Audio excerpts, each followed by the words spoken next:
子也在干活啊。要不是刚才看到甄嫂也站在这儿，我真以为自己走错地方了呢。如此干净。宝儿，手凉不凉？不凉。宝儿好孩子，懂事。宝儿好。甄嫂肯说话了。懂事。难道她以前不说话的？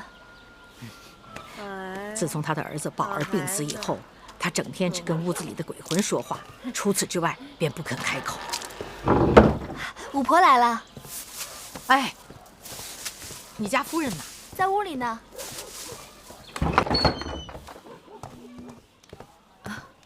五婆来了，快坐。夫人，慧儿倒水。是。真能啊！米夫人，你们可真是贵人呐！无论到哪儿都给哪儿带来了贵气。你看，连好几年不开口的甄嫂都和我们说话了。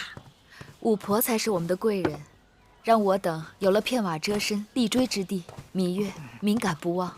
哎呀，米夫人，老妇是心中有愧，若能折些罪过，倒也好。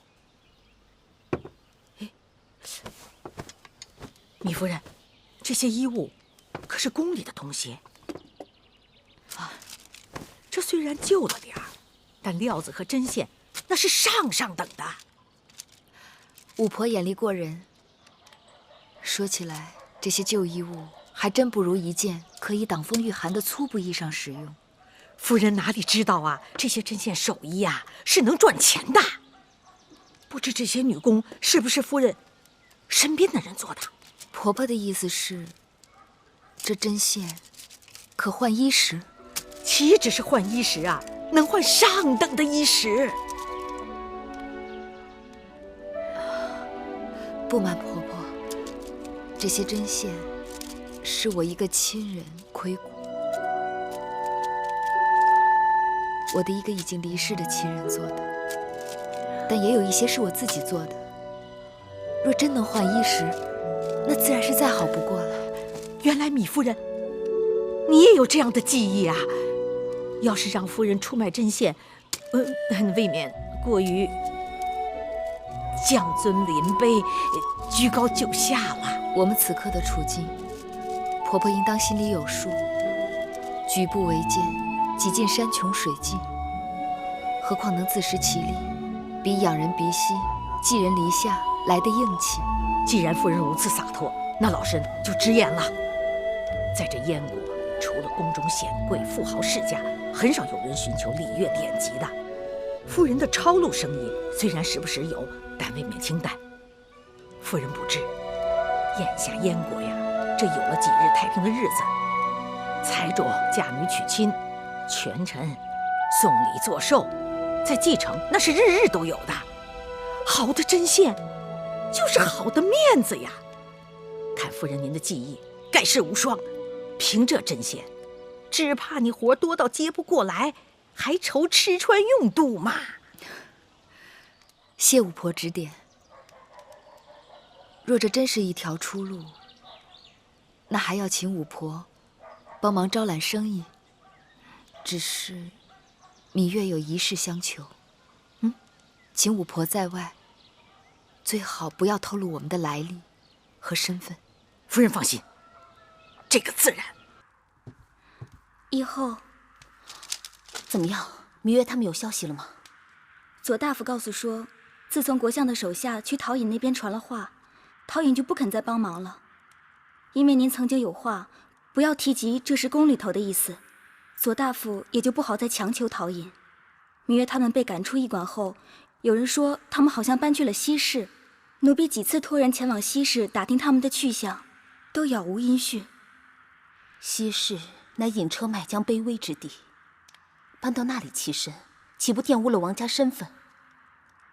更何况他们是秦国质子，对继承人生地不熟，离开驿馆，他们该如何活命啊？是啊，芈月他们这次真的难了。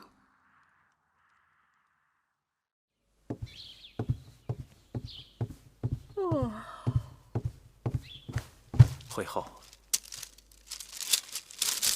这是宫里头该发的年俸，永香令让小的拿过来给会后过目。这邢夫人的开销这么大呀，年俸5000担，还有素绸、织金、缂丝、闪缎、各色皮毛。你看看，这都什么规矩啊？邢夫人的年俸是先王时就定下的，说邢夫人对秦国之功堪比一个大良造。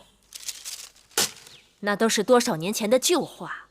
如今她一老妇，在北郊行宫尸位素餐，秦国开疆拓土耗费巨大，连我都要提醒身边的人紧衣缩食，邢夫人却在那讲究排场，太过分了吧？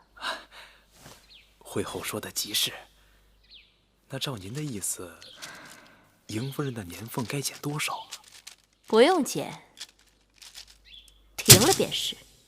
那邢夫人是先王的长姐，是怕她不会甘休啊。我心里有数，我就等着她来找我。是。夫人，宫里的新精米已经没有了，只剩下一些糙米，但肉、新柴也该采买了。照理说，每年这个时节，年俸早就该发下来了。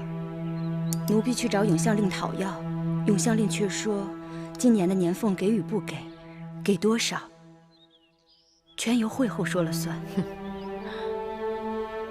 惠后是要我去找她，与她还个价钱。那夫人去找惠后吗？我要的东西在她手里，而她想要的东西，我却万万不能给她。不见也罢。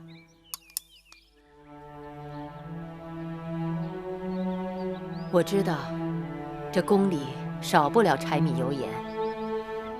春天到了，咱们可以在宫里自己养些个鸡鸭，再在那洼地里种些个麦蔬。夫人，我还没有老到无法夜爬扶犁的地步吧？是夫人。他们都是从小和你一起长大的兄弟，你从秦国回来，重新做他们的首领，应该是得心应手。秦王夺了司马错和魏冉的兵权，要不是他们拼命拦住，我定带人打上朝堂，宰了那个妖妇，还有那个猪狗不如的大王。然后呢？然后就让我的外甥嬴稷做大王。臭小子，我一直以为你只会打仗杀人，什么都不懂，没想到你也会让自己人当大王啊！你以为我来这里干什么？找我借人，去打秦国，杀人呢？对，我可不想像魏冉哥哥那样被困在咸阳东城。我被这个恶气憋得脑袋疼。白起，这次你带人马去敲打秦国，每一仗都要声势浩大，不仅要打赢，还要打疼他们。我让你敞开了杀人，这样，你魏冉哥哥重新领兵的机会就来了。我杀人，魏冉哥哥就能重新领兵了？对，只要你闹得秦国边城无一日安宁，到时候他们缺兵少将，顾头不顾腚，他们就会让魏冉出来，重新领兵。这主意和我比齐。